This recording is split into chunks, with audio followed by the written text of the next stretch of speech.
Hello, this is Matt on the Moon Lambo channel. XRP, as I'm sure everybody listening at this point is well aware, has been rocketing up in price. In fact, as I record this, XRP is at $1.97 according to Live Coin Watch, and it is 2:12 a.m.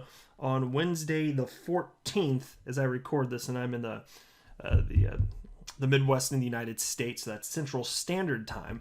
And I want to share with you in this video a number of things, including opinions from a couple attorneys, because, look, the SEC, they've got an uphill battle out of them. They really do here. And I think that the price action that we're seeing today, it's an indication that people within the XRP community, purchasers, speculators, are not fazed by what's happening with the SEC going after Ripple. I don't think that the price action we're seeing is a result specifically of recent developments having to do with the case. I think that if you just look at what chart analysts have been spouting here, it has nothing to do with the news, and they were right again. And so it's my position that there's news, good and bad, that happens about Ripple and XRP every day, and it almost never affects the price of XRP. It can sometimes, but very rarely. And so what I typically see happen is whether the price action of XRP is good or bad, when it's big enough, that's when people want to apply whatever's in the news. They want to apply that as the reason that the price action is happening. Never mind that most of the last few years was made up of people just bitching about how all of the great news about Ripple and XRP wasn't doing a damn thing. But now it magically is. Now it's suddenly based on fundamentals. No, that is not what's going on here. I firmly just disagree with anybody that thinks that. That's fine. If you can disagree with me too, we can still be friends here, but I don't think that makes sense here. But I also want to talk about here, this didn't have to happen. Did you know that there's a proposed idea by an SEC commissioner that, if enacted, would have made all of this nonsense having to do with Ripple, the SEC going after Ripple, it would have made it just not a thing. It just would not have occurred. There's plenty to talk about, but look, before I go further, I do want to be clear. I don't have a legal or financial background of any kind. I am not offering legal or financial advice, and so you should not buy or sell anything because anything I say are right. I'm just an enthusiast who makes YouTube videos as a hobby about Ripple and XRP and leprechaun gnomes and crypto in general. So that's pretty much it.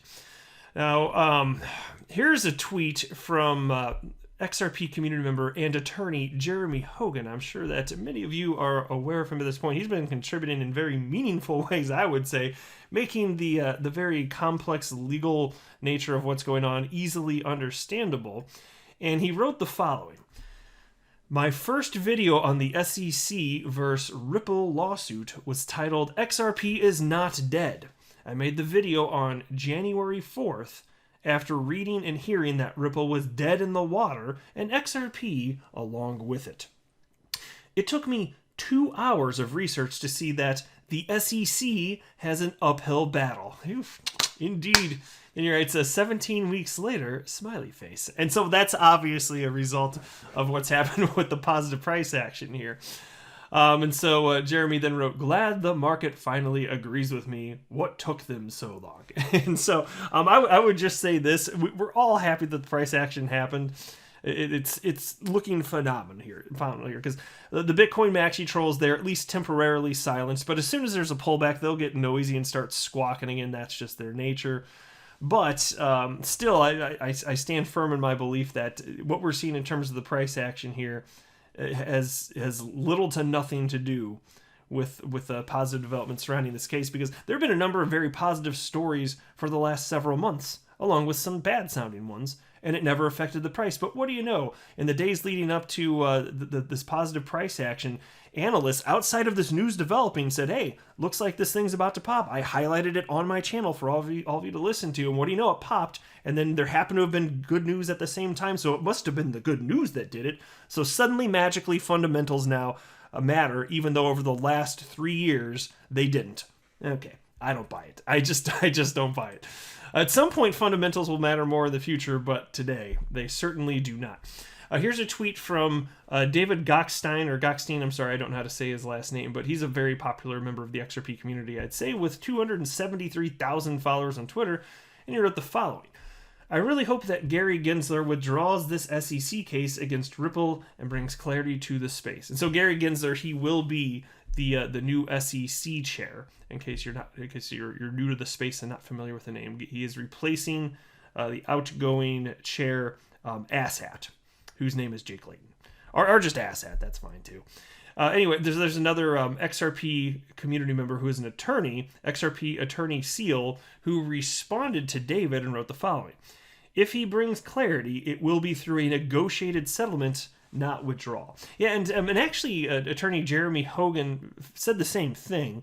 There's not going to be some sort of withdrawal because that would just the optics of that would not be good for the SEC. So what you might see is if the SEC continues to realize that they just have a terrible case, it's certainly possible that you will just see a settlement rather than see this whole thing go to court. And don't forget that 95% of the suits brought against entities by the SEC, 95% end up settling rather than going to court. So it is more likely than not we'll see that. And you got this new administration. There's a whole bunch of new potential for that to happen here. And then there was this shout out to Relly Rich, who tagged me along with some others in the community, and it went to this tweet from Senate Cloakroom, which is a verified account operated by Senate Republican Cloakroom staff. So this should be legit because there's a little verification check mark next to it. And the reason I say that is I had trouble. I spent all of 90 seconds trying to Google what was going on with Gary Gensler. And it wasn't, at least as I record this, not readily available. Maybe by the time you start punching in keywords, it'll pop up. But right now, as I record this, not so much. But here's what the Twitter account said. Invoked 53-45. Motion to invoke cloture on executive calendar number 33. Gary Gensler to be a member of the Securities and Exchange Commission for the remainder of the term expiring June 5th, 2021. And so that's how long Jay Clayton's term would have gone through had he not resigned. And he resigned, of course, because there's a new incoming administration, so that's not surprising. And so after that, my understanding is that there would be a separate vote to get the next term going for him. And so then I wanted to highlight, I think this year. Yeah, so a few things I want to run through.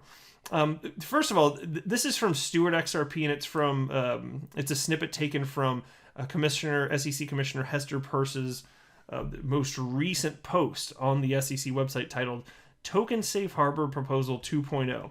And so I read the thing, and it happens to be the case that Stewart XRP highlighted what I would certainly think is the most relevant portion for Ripple and XRP holders, and really any entity or person involved in any capacity in the world of crypto. And so I wanted to run through this with you. And I think that CoinDesk actually did a really good job running through this too. And so as I run through this, you will see that if this were adopted before the SEC came after Ripple, it wouldn't have even been a thing. But there isn't an environment in existence today in the United States where, if you launch a project in crypto where you can think, yeah, there's no way I'm going to get sued. It doesn't exist today. You're probably going to get sued if you're in crypto right now. That's just the way it is. But it doesn't have to be like that, and it shouldn't be like that. So take a look at this. This is what Hester Peirce, SEC Commissioner, wrote. And there's this little subheading: Proposed Securities Act Rule 195, time-limited exemption for tokens. This is a good idea. You tell me what you think. I think this is an awesome idea. The analysis of whether a digital asset is offered or sold as a security is not static and does not strictly adhere to the digital asset. So I'll even pause right there already and just say, this is an idea that I've been saying on my channel the whole time I've been running this channel, almost 2.5 years. You can't shoehorn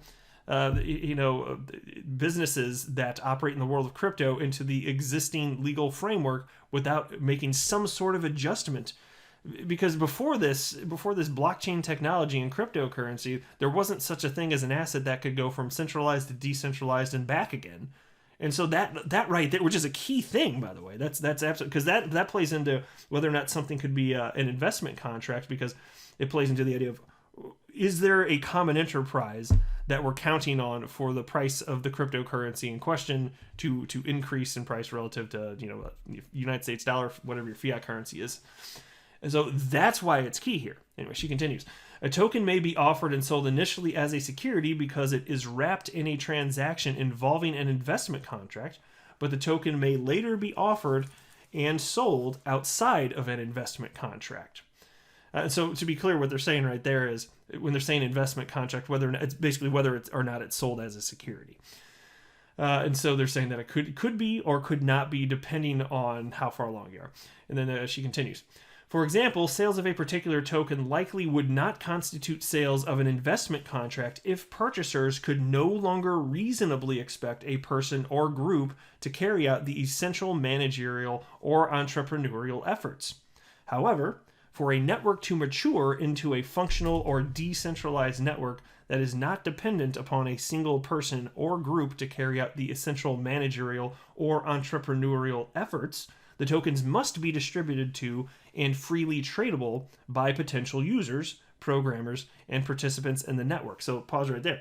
She's acknowledging that in order for things to get to a point where a particular digital asset is not being sold as an investment contract, it needs adoption. So the problem now is when entities like Ripple go out and they're seeking to have a token adopted, then in those early days, it's going to look like an investment contract. So here's the thing. Either you have something like this legal framework implemented so that businesses can conduct business, because you're not just going to magically have mass adoption. And that's what they're saying. If you have mass adoption, okay, clearly no longer security, but you don't just like snap of a finger have that. So if you don't have some sort of environment where it's okay to grow into that, then all of this innovation will leave the United States. And so something has to be done. And to me, this seems like a brilliant idea here. And anyway, she continues. Where did I leave off with this part? The application of the federal securities laws to the primary distribution of tokens and secondary transactions frustrates the network's ability to achieve maturity and prevents tokens sold as a security from functioning as non-securities on the network. Yeah, it's basically hitting on exactly what I just said. So accordingly, the safe harbor is intended to provide initial development teams with a 3-year time period within which they can facilitate participation in and the continued development of a functional or decentralized network exempt from the registration provisions of the federal securities laws, so long as certain conditions are met. The safe harbor is designed to protect token purchasers by requiring disclosures tailored to the needs of the purchasers and preserving the application of the anti-fraud provisions of the federal securities laws to token distributors by an initial development team relying on the safe harbor.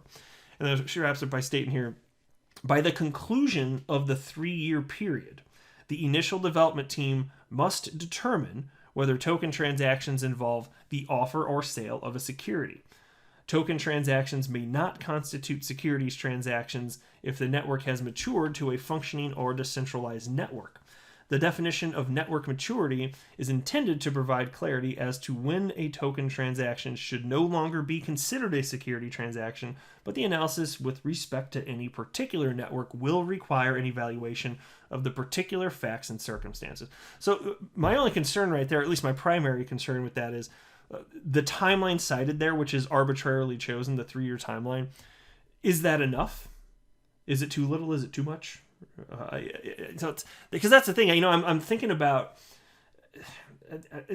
Well, frankly, I'm always thinking about Ripple, but I'm thinking about how their first 3 years unfolded, and maybe now with a slightly more mature asset class, at least a bit. And maybe if there are guidelines, at least if there's a path, then before you launch a business, you'll figure out, okay, whether or not you think you can or can't get to this level of decentralization inside of that arbitrarily chosen timeline.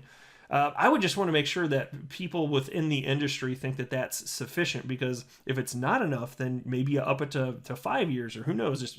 I understand you have to arbitrarily pick a number, but I just want to make sure that it's realistic, the number that's chosen there. That's really the primary concern that I have with that right now. So it's the right path. It's just a shame though, because had something like this been in place, and it's not in place now, but if it were in place, we wouldn't be having this discussion about Ripple and all these headaches and all the XRP holders that got wrecked in December when they sold, thanks to the SEC coming after Ripple. Like, none of that stuff would have happened. So at least this is one SEC commissioner that is attempting to protect the investor, whereas the SEC on the whole, the way that they've acted surrounding their litigation with Ripple and XRP involved also, it doesn't seem to me that they have the interests of the investors, the XRP holders in mind at all. I think they just don't give a damn about us. That's what it looks like to me. But I'll wrap up there. I am not a financial advisor. Do not buy or sell anything because of anything that I say or write. That would be a very, very, very bad idea. Until next time, to the moon, Lambo.